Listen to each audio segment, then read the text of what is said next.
All right. In this video, I want to talk about the point of view of the unbeliever when they see the claimed believer setting dates for the rapture, to hopefully illustrate to you what the issue is. Because as a believer, what ought we to be doing? First is to know God. And secondly, to make God known.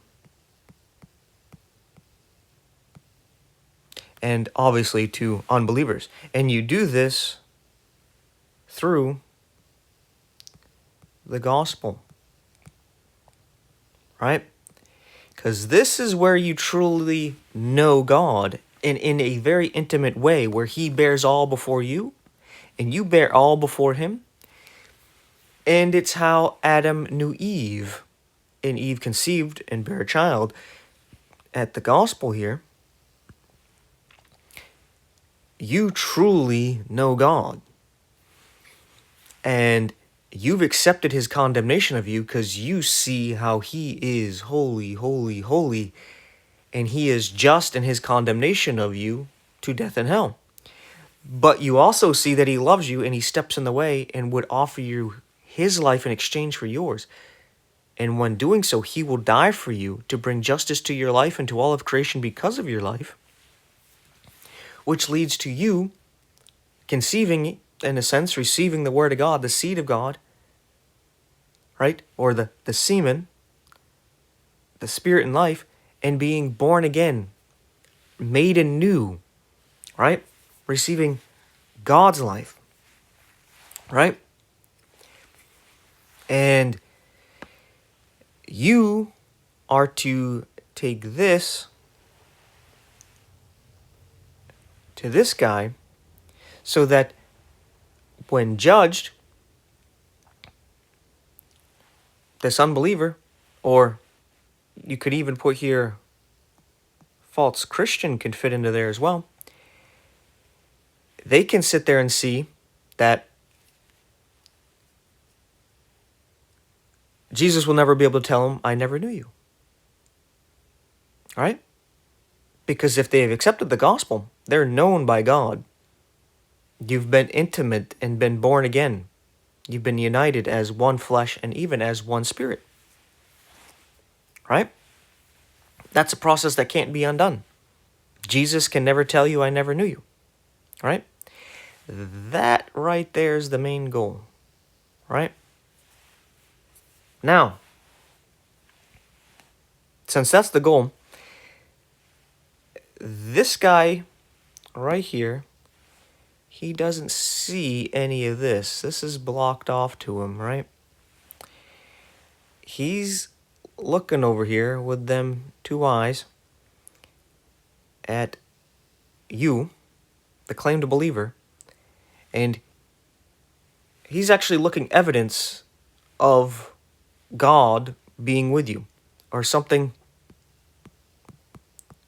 supernatural, right? Something that is different, right? And the reason why I'm doing this video is because I was looking more at the videos from the YouTube user Bodo Honan, my bad. And he had a 15-minute video about, like, hey, why shouldn't we set dates? But he only really talked about it for the first few minutes, and then he started getting into his vision, and I didn't get into that. I focused on what he was talking about, but he didn't give any real answer to the whole question here. He was like, oh yeah, there's division between Christians right now about setting dates and not setting dates. But shouldn't we be, real close to Jesus? We see the signs of the times, and yeah, even though you should be going about doing work, now we should just be sitting at Jesus' feet. And it's like, okay, you just made things worse there. Because you, as this claim believer, you're saying that you're sitting right at Jesus' feet, right? Hanging out with Jesus. The unbeliever hears you say that. I'm right at the feet of God himself, and I'm looking for his return. And I think it's at this day, for example, right? But you see, Christians have been saying this quite often, not just over the last couple centuries plus, but mainly over the last 10 years. And he's never shown up. So an unbeliever looks and they see you set this date here. I'm at Jesus' feet. I'm close to God. This is when he's going to return. Right? And they see that, and then this day passes. They're going to be like, oh, this guy who says he's at Jesus' feet said this is when the rapture is going to happen. Or at least he's looking for it to happen then. And he's been doing this kind of thing for 10 years. How many times do you think this X out thing has to happen before the unbeliever just dismisses you completely and totally and never listens to you because they think that you're just full of it? See, you don't understand how you come across to the unbeliever.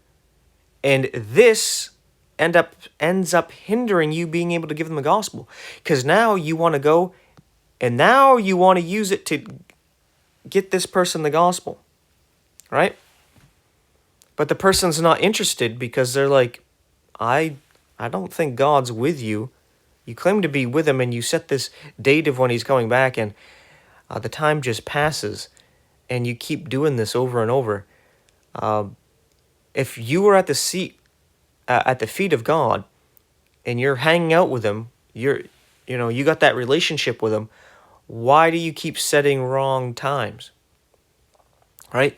They don't understand that you're thinking, oh, it could be this time every year. We just got to keep watching. They're not looking at all that. They just see you setting a time that keeps passing, right? And I've tried to reach people with the gospel. And I tried to reach people with the gospel years ago, where I mentioned about certain times, hey, the rapture could be at like the Feast of Trumpets this year. And it didn't happen. And now when I talk to them, I'll get mocked about it still. About, oh, what is the rapture going to happen? Right? They've already blocked this off, built up their brick wall to all of this. And they're just not interested. Right? Not interested. They don't care because they think you're full of it. And I completely understand, because I was at one point in this shoe of the unbeliever, right? And I too was looking at the supposed Christian, and I was only like 5 or 6 years old, and I had questions, right? Because when I was about 5 or 6 years old, my parents were divorced, or separated, whatever. Never actually legally married. So my dad had custody. On the weekends, I would go with my mom. And one of those weekends, it was Easter. And at my mom's, she put on, at the time, was a movie that they would put on regularly on the regular TV stations at that time of year that had to do with Jesus. And had to do, it was that Jesus movie with the guy who played Jesus has those like ice blue eyes. So it kind of is like, whoa, right? He looks weird, right? He gets your attention. And as a kid, I was paying attention while playing in front of the TV, listening to it. And I would ask my mom questions about it. And she explained to me the best she could, I guess, the gospel at the time. And it was convicting, and I thought it was strange that this guy is God, and he had all these abilities to do things, but he let all these people kill him. Like, why didn't he do anything? Like, I didn't understand. And then when I realized what he did, I found Jesus to be terrifying. Like, he had the power to do whatever he wanted to do to defend himself, but he didn't. He allowed it all to happen to him. And that scared me because it was like, he's the one with all the power, and we wronged him. He's justified in retaliating and doing something back. And I found that terrifying, right? But as a child, it got me to ask questions because it was Easter. And I was like, well, why do we have this basket full of candy and eggs and have the Easter bunny? What does it have to do with this Jesus fella? And the Christian, sitting there looking at you with a smile on their face like, It has nothing to do with Jesus, right? So it's like, well, then why do we do this? Right?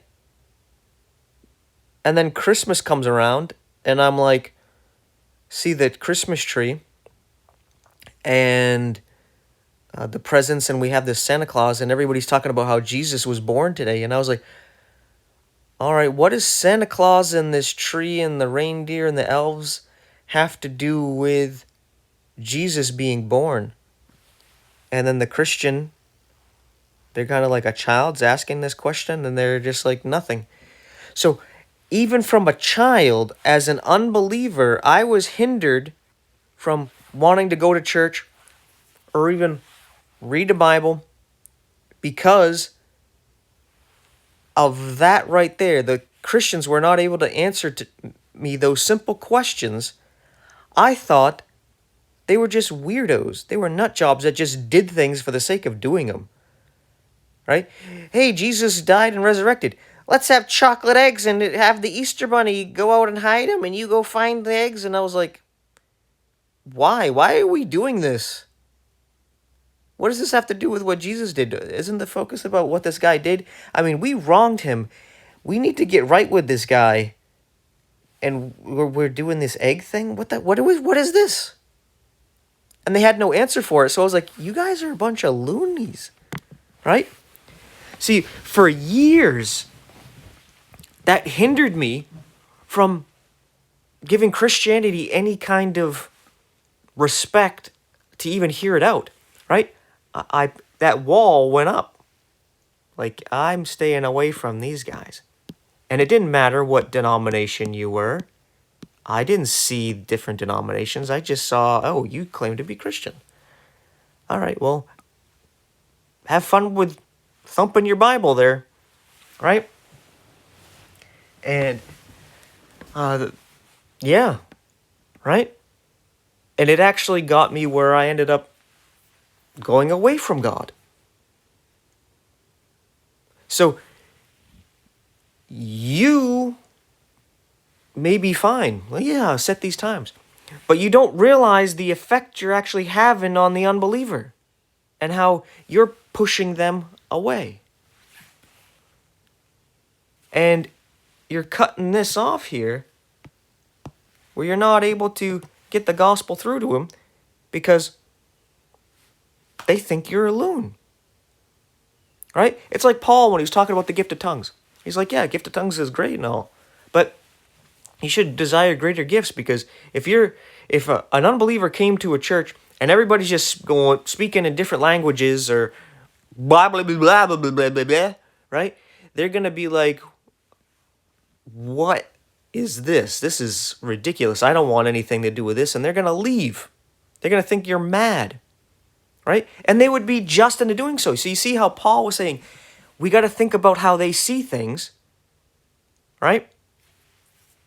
So that we're actually able to reach them. And even though I haven't been getting into this date setting thing for a while, just because of like one time that I did it and I actually talked to unbelievers about it because I was worried about, hey, they're going to have to be left behind. It's actually hindered me from actually getting more of some of the word to them, talk to them about these subjects. They're closed off to it. Right? This has become a problem. And not only that, it's not just like unbelievers that are openly unbelievers, but the fake Christians or false Christians, where they don't truly believe the gospel. It's the same thing going on with them, right? Because they believe you don't know the day or the hour. I think they're messed up on the context of that. I think that's about when Jesus returns, not about the rapture. But they're looking at you set these dates, and they think you shouldn't be setting dates, but you keep doing it and they keep passing, and they think you're doing something wrong. So now when you're trying to tell them, hey, you're going by a works-based salvation, you're relying on yourself for salvation, you're not truly relying on Jesus, the wall is up. Oh yeah, I got to watch out because the rapture's coming tomorrow, right? Right? It becomes a hindrance to reach them. Right? And then when you keep doing this, there are Christians that don't have, believe this or not, a stronger faith that you do, right? And there's others that are going through really tough times, right? Like I like to bring up, I shouldn't say I like to bring it up.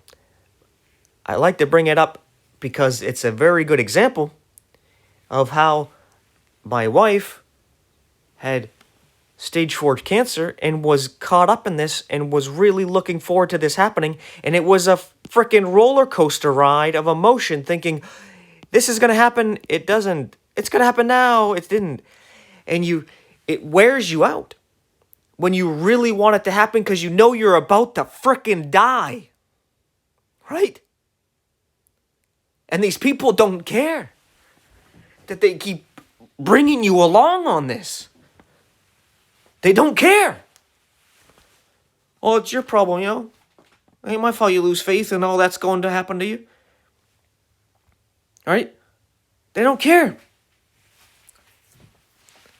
And then the people who have the weak faith, after you do this a couple times and they hit these down parts, eventually they just stop looking. Not that they're not saved anymore. But now you cause it where they're going to lose out on that crown for watching because they just think this is the biggest waste of time. This is just stupid.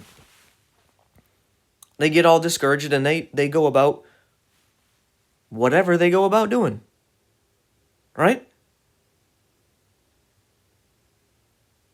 And still, even with this video, talking complete sense to you, trying to reason with you, even pulling on your emotional heartstrings a little there too. Just a little bit at the end here. I don't usually like to use emotion, but I will. A good lot of you are just still going to justify what you're doing because you want to do it. You want to do it because you want to believe it's like on 9/23 this month.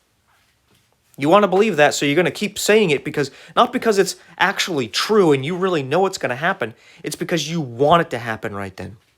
So since you want it to happen, you're going to keep claiming, hey, this is when it's going to happen. Think as if you keep proclaiming it and trying to find little other things and little clues that look like this is true. You're going to keep throwing them in there because you want it to be true. And that's why I'm very apprehensive about all this and I'm really getting hardcore into it because I know I have rapture fever. I want to go. And since I know this about myself, I know that I would be very easily susceptible to getting caught up into things because I want it to be true so bad. I would love if the rapture happens at 9/23 or even before that, such as right now. I'm all for it. But I'm not going to sit there and say this is when it's going to happen because I really don't know. I really don't know. And I could pile up a bunch of evidence. But what I'll probably end up doing is just piling up a bunch of evidence and these little tiny things that may look like it's going to be this time, this day, or whether it's 9/23 or another day. but I know I'm going to be putting it all there and getting myself all worked up and excited because I want it to be true. But just because I want it to be true doesn't mean it is. Right? And as I've gone through this and seen other people go through it, I think it's something that we should be wary of. And this is why. And if this doesn't get through to you, I don't know what will. I really don't. I don't think anything will. For some reason, you think watching means setting dates. Or possible dates. That's not watching, right?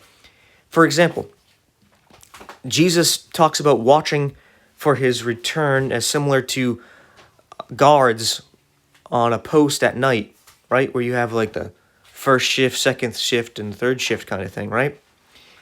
And he would say to watch.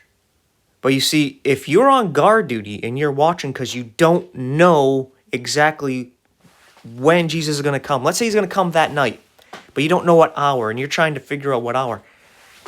You don't predict an hour. You just constantly watch all frickin' night long because, as he says, you don't know if I'm going to come at midnight or the start of the first watch or in the middle of the third watch. You don't know when. So if you don't know exactly when in that night that he's going to come, you just watch. And you stay alert.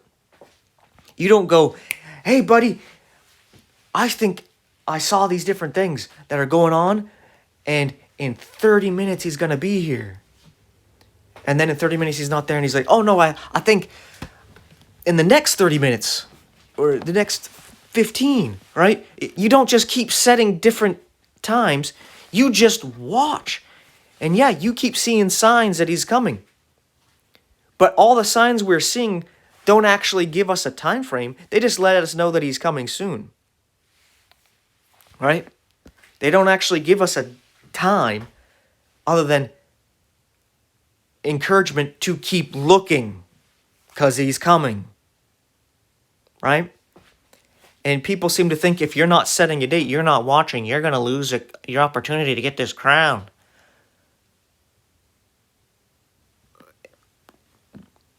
What? And then they talk about how on this roller coaster, they're not discouraged. They're going to keep going. They're going to keep going. But if you tell them they're wrong, such as wrong about 9:23, they get upset that you're saying that you're a bummer. You're just trying to ruin people's hope. You're not going to give up hope. What are you talking about? You've been doing this for 10 frickin' years. Me saying that it's not going to happen on 9:23 isn't going to discourage you. No one's discouraged from me saying it's not going to happen on 9:23, right? It's not going to discourage any of you. You guys are going to keep going. You're the Energizer Bunnies over here. Nothing's going to stop you guys. Nothing. Right? So why act like me saying it's not going to happen at this time is some kind of bummer? I haven't seen it damper anybody's spirits, right? It hasn't in any way, shape, or form, right? If anything, the hype for this is just getting bigger and bigger, right? It's not, I'm not putting a dent in it, right? So don't come at me with that nonsense, right? I mean, it's silly. But, yeah. Now, this is my response to that because it irked me.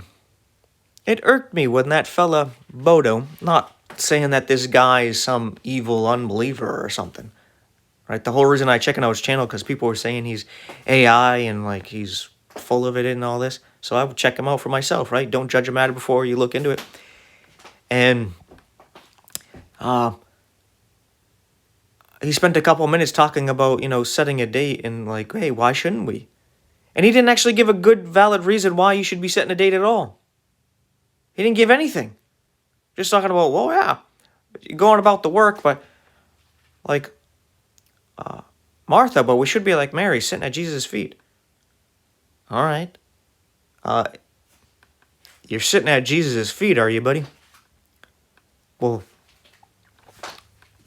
you know, I like to think I'm tight with Jesus, and my motivation is to reach unbelievers, mainly my lost family and friends, and I see this as a hindrance to me actually doing that, as it has been a hindrance. And, you know, the goal hasn't changed, right? Even though I know Jesus is coming soon, the job is still to plant seeds, water, give light, know Jesus and make him known. Get the gospel out there. It's never been to tell people the rapture is going to happen at a certain time, right? That's never been the message. That's especially not a message you give to unbelievers.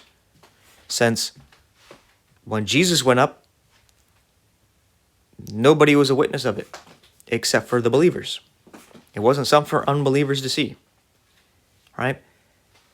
And since we're in that tight relationship with God and it's a marriage, there might not be anybody who actually sees us, right? I'm not saying that no one's going to see it, because I don't know, to be honest. But I'm just saying it's a possibility, right? It's just a personal little, let's go while the world falls apart. We'll walk away and nobody will notice until all of a sudden they're just like, where are these people, right? How long have they been gone, right? And, yeah. But when he said you're sitting at Jesus' feet, and then he doesn't really give any real, he doesn't give anything substance to justify doing it. And he's like, why not? Well, this is why not, right? I think what's would be better to do, since this is basically what people are doing, is that I think Jesus is going to come on one of the feast days. And on those feast days, I'm just going to be extra watchful, right? But don't even mention the dates. Just be like, oh yeah, at the Feast of Trumpets, the Atonement, you know, these kind of things. Even a Hanukkah, you know, I'll just be like, is there anything going up in the stars up there, you know? Do I see something bright coming, or, you know, what? I don't know what exactly to watch for, but I'm just keeping my eyes open and seeing anything weird happening, right? Listen, there's that trumpet blast, right? And yeah, but other than that, setting some dates there, or even when you're talking to unbelievers, even in mentioning the rapture and that the rapture could happen at certain feast days, probably isn't wise, very prudent at all. There's really no point in doing that. I don't know why you would bring such a thing up. I think the reason why people are doing it is because they think they can scare them into thinking they're going to be left behind and then get them to be receptive to the gospel, which may have worked in the beginning, but after 10 years of doing this, it's lost its oomph.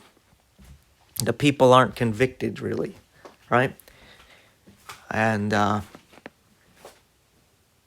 yeah. But, anyway, I think that's that, right? I mean, if you're sitting at Jesus' feet, why don't you get the correct time? You know, like, why isn't he giving you the correct time? Right? And if he's not giving you the correct time, why are you giving a time at all? You got this relationship with Jesus where I'm sitting at his feet. All right, well then get a correct time then. Or don't give one at all. What are you doing? You're sitting at his feet and then just yelling at times. It's as if you're sitting at Jesus' feet, Jesus is talking to everybody, and you're like, hey, everybody's going to come back at this time. Did he say that? No. Then why are you? Right? Why are you doing that? You just look weird.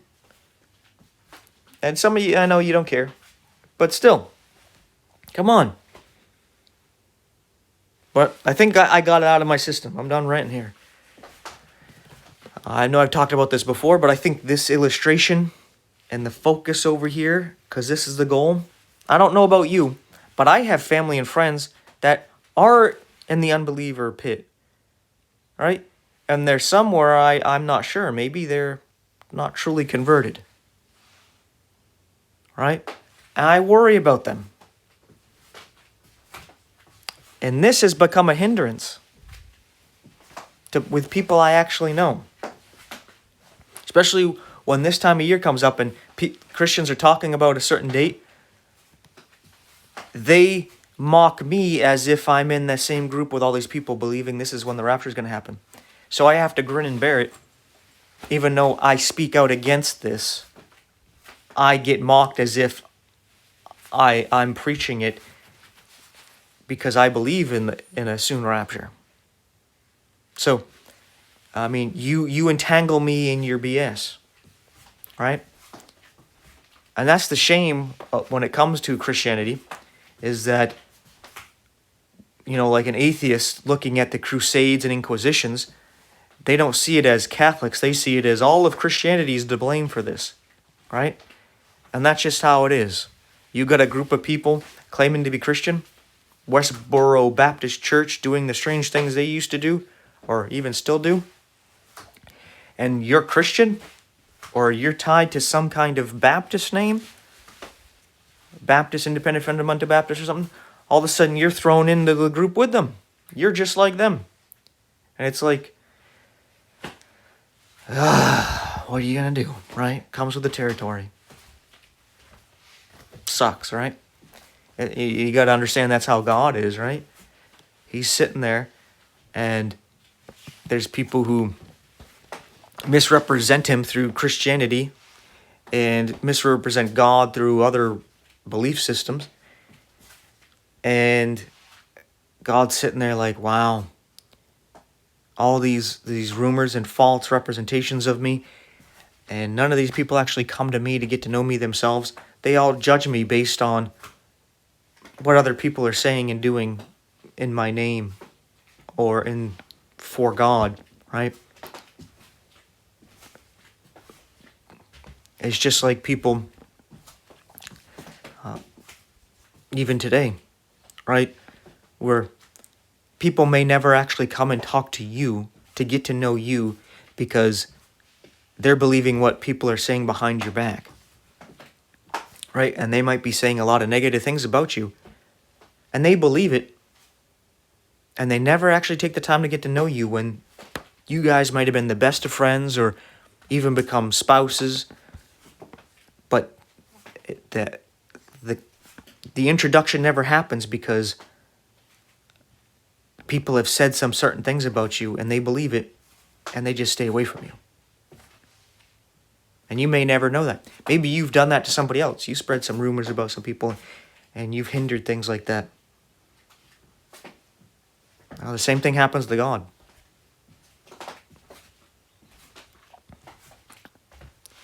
Now, what I want to do is like take a moment to, if we were in God's seat here, and he knows when he's coming back, right?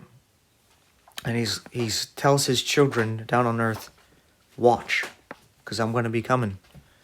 You're going to see signs to let you know that I'm coming, so just watch. And then he sees a group of them constantly setting times. This is when he's coming back. This is when he's coming back. And he's just watching them.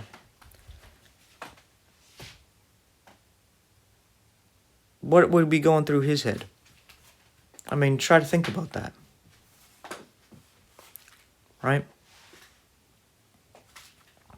Like, if you're in Jesus' boat and you told him, hey, tomorrow night, keep a watch out, because you don't know when I'm coming and when I come. Only those people who are awake and paying attention are going to go with me. And we're going to paradise, right?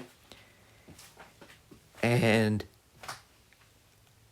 the whole time you're watching everybody, you stay back and you're watching everybody. You already know when you're going to come, but you're watching them.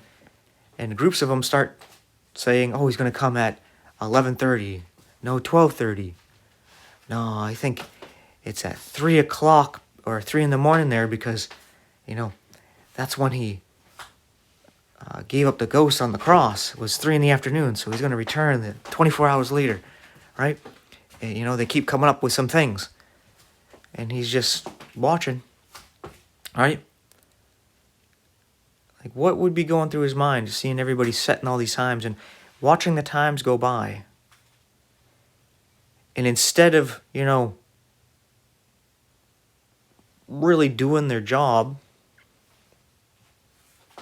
they're just speculating on what time he's going to come.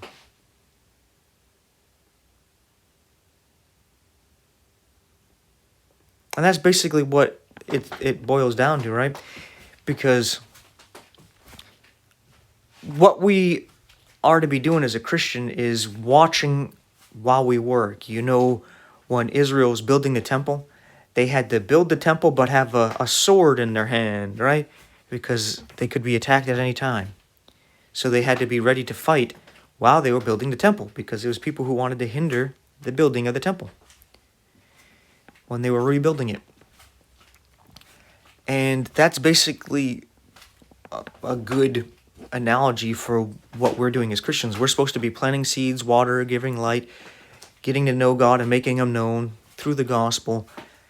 And while we're doing that, we're keeping an eye out. Hey, is he coming back right now? Or, oh, there's a sign that it's soon. Oh, wow. Okay. Let's get back to work and keep watching. It looks like it's soon. All right, maybe we should be a little bit more gung-ho in this, because it looks like it could be really soon. We don't have a lot of time. So maybe we should be a little bit more diligent with this. But then there's a bunch of people who basically stop the work completely, and they just start focusing on when they think he's going to return. And while you're sitting there doing the work, not complaining about it, not even trying to get them to do the work. If they don't want to do the work, I don't care. Don't preach the gospel. That's on you. That's between you and God, right? I don't care if you're a Christian and all you do is sit home and sleep all day and wait for Jesus to come back. I don't care, right? If you're saved, do what you want to do. I don't really care. All that's between you and God, right? I'm not sitting here trying to be like Martha, get to work, get to work. No, I'm just trying to get you to think from God's point of view if he's watching. And, you have a job to do there. So while everybody else is preaching the gospel, and they're not even really getting on you to get to work, they're just going about keeping busy, they're still watching.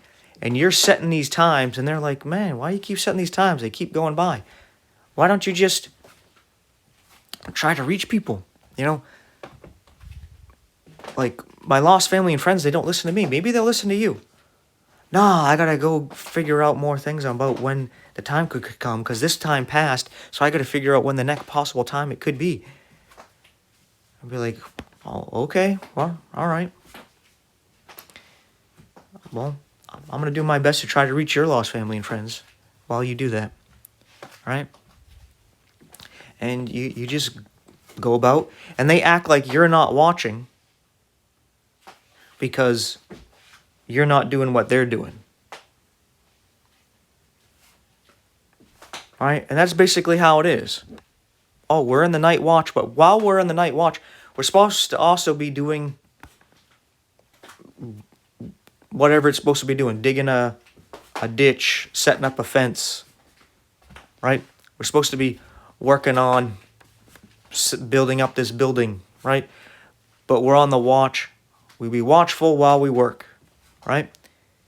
And it's not as if we have to do back-breaking labor and that you can't sit and rest and take a moment to sit down and just watch. But you got to do your best to do your part to help get things running along, right? Maybe do some cooking to get people some food, right? Feed the sheep kind of thing, right? And instead, you're just sitting there looking for times. All right, well, now somebody else has to come in and pick up your slack to start cooking up the food, right? But yeah, I'm giving you the same thing over and over, kind of rambling now. So, thank you for your time and attention. Listen to me basically vent here at the end. But hopefully you see my point of view, right? I don't think, just to conclude here, I don't think we should be looking at certain things to point to a certain time, to set a certain month, week, day, right? At best, a year, and even that I think is too hard. But I think what we ought to be doing is looking at signs. Hey, it's soon, right? It's soon because we see things concerning Israel, Third Temple, trying to work out a peace deal with the neighbors. Israel recently said they want to take the land between the Nile and the Euphrates, to take the full promised land that was given to them, and you know, there's things going on, strange things going on, which, you know, but these things could take a while. They could go on for a few years. You don't know, but we know, hey, we're seeing these different things, right? And I believe Paul, you know what, that's actually for another video that I plan on doing around 9:23. So I'll stop there. Thank you for your time and attention. Don't forget to do what Isaiah said and seek out the book of the Lord and read it. If you speak English, that would be the KJV. Also do what he said and put line upon line, here a little, there a little, doing what Paul said and studying that word, showing yourself approved unto God, a workman not needing to be ashamed, rightly dividing the word of truth. And of course, showing yourself approved unto God, not man. And do what John is recorded saying, or recorded Jesus saying, and that's to keep his word, preserve it, protect it, hide it in your heart, so that you are kept from the hour of temptation, which will come upon all those that dwell on the earth. And then Jesus will never be able to tell you, you do err, not knowing the scriptures. So, with all that being said, if you want to support this channel, please like, subscribe, hit the bell icon, share the video, share the channel, interact in the comment section. These things help out a lot. And if you want to and are able to, there's 4 ways you can donate to this ministry in the info description box. But what would really help out is your prayers to support this channel. Even as something as simple as asking our Heavenly Father right now to watch over all of us, to protect us and provide for us until he comes and gets us, which does look like it's really soon. And just amen in Jesus' name to that should be all we really need. You know, because if we're in agreement, then our prayer should be answered. But God's will, not ours, right? And with all that then being said, thanks again for watching. Take care. I'll see you in the next one. And may God bless you and yours.